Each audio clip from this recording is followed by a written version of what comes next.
नमस्कार दोस्तों, स्वागत है आप सभी का आपके अपने YouTube channel GK search engine पर।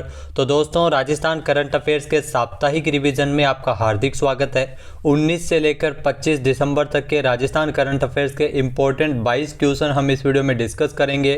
तो पूरा वीडियो बहुत ध्यान से देखना। वीडियो की जो PDF फाइल है वो आप वीडियो के डिस्क्रिप्शन बॉक्स से डाउनलोड कर सकते हैं। तो चलिए स्टार्ट करते हैं।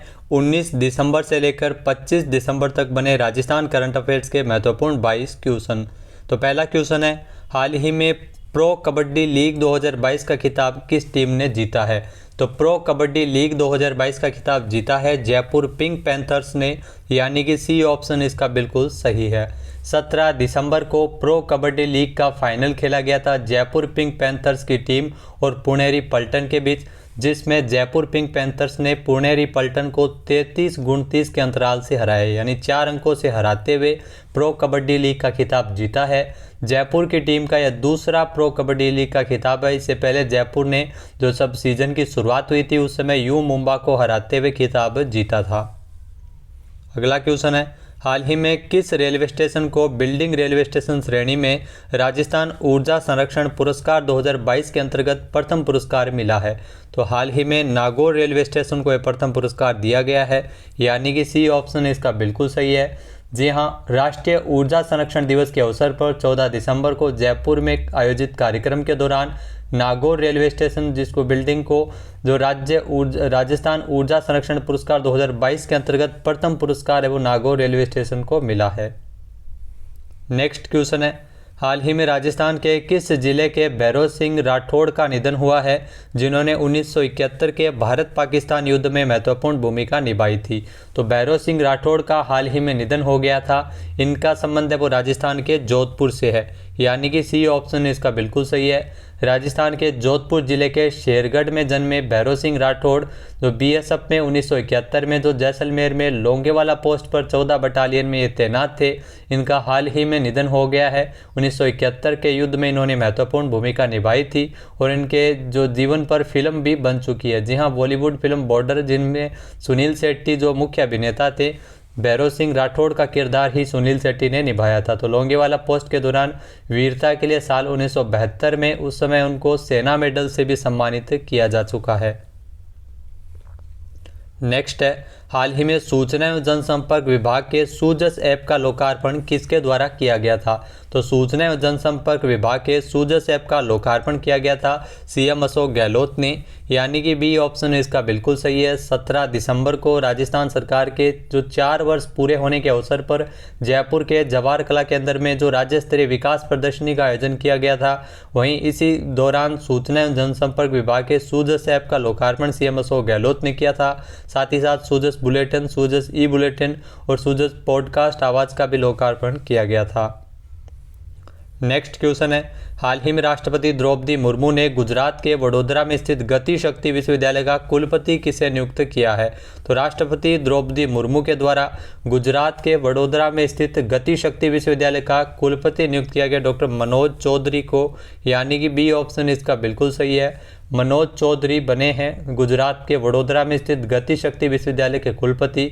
गति शक्ति विश्वविद्यालय का जो नेतृत्व है वह केंद्र सरकार का रेल मंत्रालय के द्वारा किया जाता है।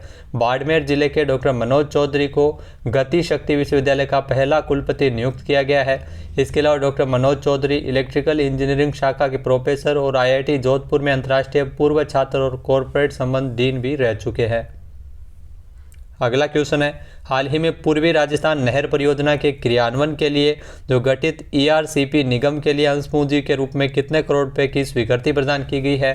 तो हाल ही में इसके लिए CM अशोक गहलोत द्वारा 25 करोड़ रुपए का बजट है वो रखा गया है, यानी कि बी ऑप्शन इसका बिल्कुल सही है। मुख्यमंत्री अशोक गहलोत ने जो राजस्थान में पूर्वी राजस्थान नहर परियोजना ERCP के क्रियान्वयन के लिए और जो ERCP निगम का गठन किया गया था और इसी निगम के लिए अंश पूंजी के रूप में 25 करोड़ रुपए की मंजूरी CM अशोक गहलोत द्वारा दी गई है। नेक्स्ट है, हाल ही में BSF ने देश में पहली बार राजस्थान के किस जिले में एक थीम पार्क विकसित किया है? तो बीएसएफ के द्वारा देश में पहली बार राजस्थान के जैसलमेर में थीम पार्क विकसित किया गया है, यानी कि बी ऑप्शन इस क्वेश्चन का बिल्कुल सही है। जी हाँ, बीएसएफ ने देश में पहली बार एक थीम पार्क विकसित किया है, जहाँ पर जो पर्यटक है वो जवान कैसे काम करते हैं बॉर्डर एरिया पर ये जान सकेंगे। जी हाँ, 24 घंटे बॉर्डर की रखवाली करते हैं भारतीय सेना के जवान, तो वहाँ पर आपको जो बॉर्डर का फील है वो मिलेगा। जी हाँ, जैसलमेर के सम में इसे विकसित किया जा रहा है। जैसलमेर के सम में इसमें विकसित जो ओपी टावर, पेट्रोलिंग वाहन, ऊँटों का गश्त का अनुभव है वो पर्यटक आसानी से लुत्फ उठा सकेंगे। तो 10 एकड़ भूमि में फैले इस पार्क में पर्यटन पूरा दिन बिताने के लिए पर्यटन की दृष्टि से भी महत्वपूर्ण है। ये थीम पार्क देश का पहला ऐसा पार्क है जहां पर बॉर्डर पर नहीं जाने वाले पर्यटकों को भी बॉर्डर का पूरा फील आएगा। तो जैसलमेर में इसका निर्माण किया जा रहा है। नेक्स्ट है, हाल ही में राजस्थान की किस योजना को राष्ट्रीय स्तर पर स्कोच अवार्ड से सम्मानित किया गया है? तो राजस्थान की जो गर्भवती महिलाओं के लिए चलाई जा रही इंदिरा गांधी मातृत्व पोषण योजना, जिसे राष्ट्रीय स्तर पर स्कोच गोल्ड अवार्ड से नवाजा गया है, यानी कि बी ऑप्शन इसका बिल्कुल सही है। जी हाँ, राजस्थान सरकार की इस महत्वपूर्ण योजना को नई दिल्ली में स्थित इंडिया हैबिटेट सेंटर में 19 दिसंबर को आयोजित पुरस्कार के दौरान इस योजना को द्वितीय पुरस्कार यानी स्कोच अवार्ड के दौरान सिल्वर मेडल है वो इस योजना को मिला है। जी हाँ, सिल्वर अवार्ड दिया गया है, ध्यान रखना। इस योजना की अगर बात की जाए तो इस योजना की शुरुआत साल 2020-21 में राज्य सरकार द्वारा 5 जनजातीय जिलों में, जिसमें बांसवाड़ा, डूंगरपुर, प्रतापगढ़ और उदयपुर में इस योजना का शुभारंभ किया था और इस वित्त वर्ष में इस योजना को सभी 33 जिलों में लागू किया गया है। योजना के तहत गर्भवती महिलाओं को दूसरी संतान के जन्म पर 6,000 रुपये है वो इसमें दिए जाते हैं। तो सरकार द्वारा इस योजना को हाल ही में राजस्थान की इस योजना को राष्ट्रीय स्तर पर स्कोच अवार्ड मिला है। दूसरा स्थान रहने पर सिल्वर मेडल है वो इसमें मिला है। नेक्स्ट क्वेश्चन है, हाल ही में राजस्थान के किस जिले में 21 दिसंबर से शिल्प ग्राम महोत्सव की शुरुआत की गई है? तो राजस्थान में जो 21 दिसंबर से शिल्प ग्राम महोत्सव शुरू हुआ है जिलों की नगरी उदयपुर में, यानी कि सी ऑप्शन इसका बिल्कुल सही है। 21 दिसंबर से 10 दिवसीय शिल्प ग्राम महोत्सव है जो जिलों की नगरी उदयपुर में शुरू हुआ है। राज्यपाल कलराज मिश्र के द्वारा इसका शुभारंभ भी किया गया था। इसके अलावा इसका आयोजन है वो 30 दिसंबर तक चलेगा। शिल्प ग्राम महोत्सव के दौरान अलग अलग प्रदर्शनी और कार्यक्रम भी आयोजित होंगे।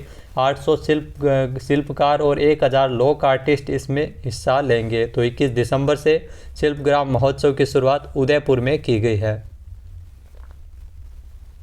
नेक्स्ट क्वेश्चन है, हाल ही में मुख्यमंत्री पुनर्वास गृह योजना के लिए कितने करोड़ रुपए के वित्तीय प्रावधान को स्वीकृति प्रदान की गई है? तो इसके लिए 28.23 करोड़ रुपए का बजट है वो रखा गया है, यानी कि सी ऑप्शन इसका बिल्कुल सही है। राजस्थान सरकार द्वारा बेघर, वृद्धजन एवं कामकाजी महिलाओं और असहाय व्यक्तियों के लिए इस योजना की शुरुआत की है मुख्यमंत्री पुनर्वास गृह योजना, और इसके लिए 28.23 करोड़ रुपए के वित्तीय प्रावधान को स्वीकृति प्रदान की है। इसके माध्यम से जो विभागीय भवन निर्मित होने तक ग्रहों का संचालन और उपलब्ध राजकीय भवनों में और राजकीय भवनों की अनुपलब्धता में किराए के भवनों में ये पुनर्वास गृह वो बनाए जाएंगे, जिसमें बजट 2022-23 में सरकार के द्वारा 75 आवासीय क्षमता के 45 मुख्यमंत्री पुनर्वास गृहों के स्थापित किए जाने की घोषणा बजट में भी की गई थी। अगला क्वेश्चन है, हाल ही में राजस्थान में साल 2023 से शुरू होने वाले राजीव गांधी शहरी ओलंपिक खेल के लिए ऑनलाइन पोर्टल को किसके द्वारा लॉन्च किया गया था? तो राजस्थान में जो शहरी ओलंपिक खेलों का आयोजन वो अगले साल 26 जनवरी से किया जाएगा और इसके लिए जो ऑनलाइन पोर्टल की शुरुआत की गई है अशोक चांदना जो राजस्थान में खेल मंत्री है उनके द्वारा इस पोर्टल को लॉन्च किया गया था, यानी कि ए ऑप्शन इसका बिल्कुल सही है। 21 दिसंबर से इस पोर्टल की शुरुआत हुई है और ये पोर्टल आपको बता दें कि जो 1 माह तक इसका ओपन रहेगा, जिसमें आवेदन है वो कर सकते हैं, रजिस्ट्रेशन कर सकते हैं। 26 जनवरी 2023 तक राजस्थान में राजीव गांधी शहरी ओलंपिक खेलों का आयोजन है वो किया जाएगा। तो इस बार आपको बता दें कि 7 खेल है वो शामिल किया गया, जिसमें फुटबॉल भी और एथलेटिक्स जो नए खेल है वो इसमें जोड़े गए हैं। 26 जनवरी से शुरू होकर ये प्रतियोगिताएं 28 फरवरी 2023 तक राजस्थान में राजीव गांधी जो शहरी ओलंपिक खेल जो ग्रामीण ओलंपिक हाल ही में हुए थे उसी के तर्ज पर इसकी शुरुआत है वो की जाएगी। अगला क्वेश्चन है, हाल ही में राजस्थान लोक सेवा आयोग आरपीएससी वर्ष 2022 में अपना कौन सा स्थापना दिवस मनाया है? तो आरपीएससी यानी राजस्थान लोक सेवा आयोग के द्वारा अपना 74वां स्थापना दिवस है वो हाल ही में मनाया गया था, यानी कि सी ऑप्शन इसका बिल्कुल सही है। 22 दिसंबर 1949 से आरपीएससी ने कार्य करना प्रारंभ किया था। आरपीएससी जो प्रतियोगी परीक्षाएं आयोजित करवाती है राजस्थान में, वर्तमान में इसके अध्यक्ष है संजय कुमार श्रोत्रिय और इसकी शुरुआत हुई थी तो उस समय अध्यक्ष थे एस के घोष। नेक्स्ट क्वेश्चन है, हाल ही में साल 2022 के लिए doctor Komal Kothari memorial life time achievement award से किसे नवाजा गया है?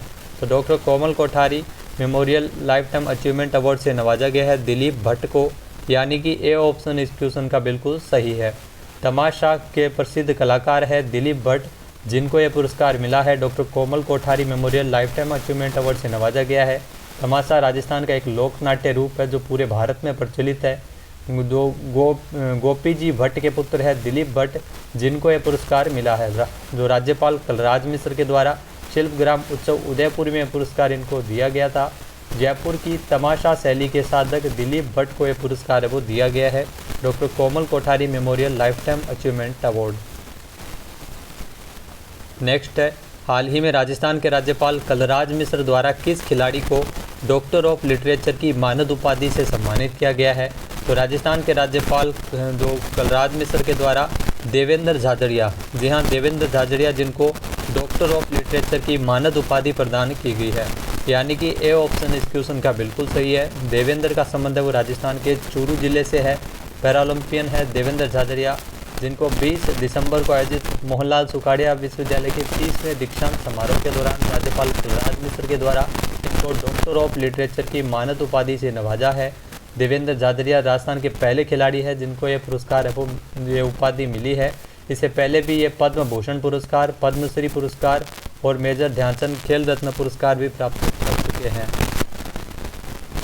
नेक्स्ट है, हाल ही में डिजिटल नवाचार के लिए किस राज्य को ई गवर्नेंस श्रेणी में साल 2022 का स्कॉच गोल्ड अवार्ड प्रदान किया गया है? तो हाल ही में आपको बता दें कि राजस्थान को यह पुरस्कार मिला है, यानी कि बी ऑप्शन इसका बिल्कुल सही है। राजस्थान को डिजिटल नवाचारों के लिए जो राष्ट्रीय स्तर पर पुरस्कार है वो दिया गया है। ई गवर्नेंस श्रेणी में राजस्थान को स्कॉच गोल्ड अवार्ड से नवाजा गया है। यहाँ राजस्थान सरकार के जन कल्याण पोर्टल और ई मित्र को ई गवर्नेंस श्रेणी में साल 2022 के लिए स्कॉच गोल्ड अवार्ड से प्रदान किया गया है। इसी के साथ ही जो राजकाज पोर्टल है इसको भी स्कॉच सिल्वर अवार्ड है वो मिला है। और राजस्थान सरकार की एक महत्वपूर्ण योजना है इंदिरा गांधी जो मातृत्व पोषण योजना, उसको भी सिल्वर अवार्ड है वो मिला है, स्कॉच सिल्वर अवार्ड। तो राजस्थान के कई डिजिटल नवाचारों के लिए ई गवर्नेंस श्रेणी में राजस्थान को स्कॉच गोल्ड अवार्ड से नवाजा गया है। अगला क्वेश्चन है, हाल ही में उज्ज्वला योजना से जुड़े बीपीएल और गरीब लोगों को 500 रुपये प्रति सिलेंडर की दर से सिलेंडर उपलब्ध करवाने के लिए राजस्थान सरकार द्वारा कब से योजना लाई जाएगी? तो 1 अप्रैल 2023 से यह योजना लागू होगी, यानी कि ए ऑप्शन इसका बिल्कुल सही है। इस योजना के तहत उज्ज्वला योजना से जुड़े बीपीएल और गरीब परिवार जिनको 500 रुपये प्रति सिलेंडर है वो उपलब्ध करवाया जाएगा। वर्तमान में जो सिलेंडर की रेट है वो 1000 से ऊपर है। 1 अप्रैल 2023 से राजस्थान सरकार द्वारा इस योजना को लागू किया जाएगा। अगला क्वेश्चन है, हाल ही में केंद्रीय साहित्य अकादमी नई दिल्ली द्वारा राजस्थानी भाषा का साहित्य अकादमी पुरस्कार किसे दिया गया है? तो केंद्रीय साहित्य अकादमी ने राजस्थानी भाषा के लिए जो साहित्य अकादमी पुरस्कारों के लिए कमल रंगा को चुना है, यानी कि ए ऑप्शन इसका बिल्कुल सही है। कमल रंगा को राजस्थानी भाषा के लिए साहित्य अकादमी पुरस्कार है वो मिला है। इनकी जो कृति अलेखू, जी हाँ अलेखू अम्बा के लिए इनको साहित्य अकादमी पुरस्कार है वो दिया गया है। राजस्थानी भाषा के जो वरिष्ठ साहित्यकार बीकानेर से इनका संबंध है। तो केंद्रीय साहित्य अकादमी के द्वारा 22 दिसंबर को ये पुरस्कारों की घोषणा की गई थी। वहीं जो हिंदी की अगर बात की जाए तो हिंदी के लिए साहित्य अकादमी पुरस्कार बद्री नारायण को दिया गया और अंग्रेजी के लिए साहित्य अकादमी पुरस्कार अनुराधा रॉय को मिला है। और राजस्थानी भाषा के लिए यह पुरस्कार कमल रंगा को मिला है। अगला क्वेश्चन है, हाल ही में राजस्थान के किस जिले में एंडोक्राइन सोसाइटी ऑफ इंडिया एसीकॉन 2022 की 51वीं एनुअल कॉन्फ्रेंस आयोजन हो रही है? तो आपको बता दें कि इसका आयोजन है वो किया जा रहा है जयपुर में, यानी कि बी ऑप्शन इसका बिल्कुल सही हो जाएगा। राजस्थान की राजधानी जयपुर में एंडोक्राइन सोसाइटी ऑफ इंडिया एसीकॉन 2022 की 51वीं एनुअल कॉन्फ्रेंस, जिसका आयोजन जयपुर के बिरला ऑडिटोरियम में किया जा रहा है। 21 दिसंबर को इसकी शुरुआत हुई थी और ये 24 दिसंबर तक इसका आयोजन वो किया गया था। ये कॉन्फ्रेंस आयोजित हुई थी जिसमें डॉक्टर्स ने इसमें हिस्सा लिया था। तो 4 दिवसीय इस कॉन्फ्रेंस के दौरान हार्मोन से संबंधित बीमारियों पर चर्चा की गई थी। नेक्स्ट क्वेश्चन है, हाल ही में राजस्थान में जयपुर ज्वेलरी शो के कौन से संस्करण का आयोजन 23 से लेकर 26 दिसंबर तक जयपुर में किया जा रहा है? राजस्थान में जो जयपुर ज्वेलरी शो का 20वां संस्करण है जिसका आयोजन है वो जयपुर में हो रहा है। यानी कि ए ऑप्शन यहाँ पर बिल्कुल सही है। अलग अलग देशों के प्रसिद्ध ज्वेलर्स इसमें हिस्सा ले रहे हैं। तो 26 दिसंबर तक जयपुर ज्वेलरी शो का जो 20वां संस्करण है, जिसमें जयपुर में इसका आयोजन किया जा रहा है, और इसको जो थीम रखी गई है जयपुर ज्वेलरी शो की, वो है एमरल्ड टाइमलेस एलिगेंस। जी हाँ, एमरल्ड टाइमलेस एलिगेंस थीम के साथ सीतापुरा जयपुर में Jaipur exhibition and convention centre JECC में इसका आयोजन किया जा रहा है। नेक्स्ट है, हाल ही में केंद्रीय साहित्य अकादमी नई दिल्ली द्वारा राजस्थानी भाषा का साहित्य अकादमी अनुवाद पुरस्कार किसे दिया गया है? जी हाँ, केंद्रीय साहित्य अकादमी नई दिल्ली के द्वारा राजस्थानी भाषा का साहित्य अकादमी अनुवाद पुरस्कार की अगर बात की जाए तो डॉक्टर मदन गोपाल लड्डा को मिला है, यानी कि बी ऑप्शन इसका बिल्कुल सही है। अगर साहित्य अकादमी पुरस्कार की बात की जाए तो कमल रंगा को यह पुरस्कार दिया गया है। केंद्रीय साहित्य अकादमी के द्वारा 22 दिसंबर को साहित्य अकादमी पुरस्कारों की घोषणा की गई थी, जिसमें महाजन बीकानेर के महाजन निवासी डॉक्टर मदन गोपाल लड्डा को ये पुरस्कार मिला है, साहित्य अकादमी अनुवाद पुरस्कार। अकूट तासड़ो, जी हाँ, अकूट तासड़ो जो सुप्रसिद्ध गुजराती उपन्यासकार डॉक्टर बिंदु भट्ट के बहुचर्चित गुजराती उपन्यास अखे पात्र का राजस्थानी अनुवाद है, इसके लिए इनको पुरस्कार दिया गया है। पुरस्कार स्वरूप इनको 50,000 रुपये की प्रोत्साहन राशि और प्रशस्ति पत्र देकर सम्मानित किया जाएगा। अगला क्वेश्चन है, हाल ही में हाउसिंग श्रेणी में किस राज्य को स्कॉच गोल्ड अवार्ड से नवाजा गया है?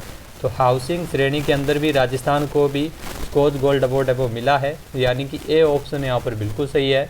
राजस्थान आवासन मंडल को यह पुरस्कार है वो दिया गया है। लगातार दूसरी बार है जब राजस्थान आवासन मंडल को हाउसिंग सेक्टर में हाउसिंग कैटेगरी के अंदर साल 2022 के लिए भी स्कॉच गोल्ड अवार्ड है वो मिला है। तो इससे पहले 2021 में यह पुरस्कार राजस्थान आवासन मंडल को मिल चुका है। नेक्स्ट है, हाल ही में 23 दिसंबर को राजस्थान के जयपुर में राष्ट्रीय अमृता हाट का शुभारंभ किसके द्वारा किया गया था? तो 23 दिसंबर को राजस्थान के जयपुर के जवाहर कला केंद्र में शुरू हुए शिल्पग्राम में राष्ट्रीय अमृता हाट, जिसका शुभारंभ किया गया था ममता भूपेश ने, यानी कि ए ऑप्शन इसका बिल्कुल सही है। राजस्थान की महिला एवं बाल विकास मंत्री है ममता भूपेश, और इन्हीं के द्वारा इसका शुभारंभ किया गया था। तो राष्ट्रीय अमृता हाट जो 23 दिसंबर से लेकर 1 जनवरी 2023 तक चलेगा, जिसमें राजस्थान सरकार जो स्वयं सहायता समूह की महिलाओं की हस्त निर्मित आकर्षक उत्पादों की इसमें बिक्री की जाएगी, और 140 से अधिक स्टॉल इसमें लगाई गई है। दोस्तों, ये थे राजस्थान करंट अफेयर्स के इंपॉर्टेंट 22 क्वेश्चन जो आने वाले एग्जाम में आपके लिए ज़रूर पूछे जा सकते हैं। वीडियो आपको कैसा लगा हमें कमेंट बॉक्स में ज़रूर बताइएगा। चैनल पे नए हैं, सब्सक्राइब नहीं किया है तो अभी सब्सक्राइब बटन पर क्लिक करें। जय हिंद, जय भारत, जय राजस्थान।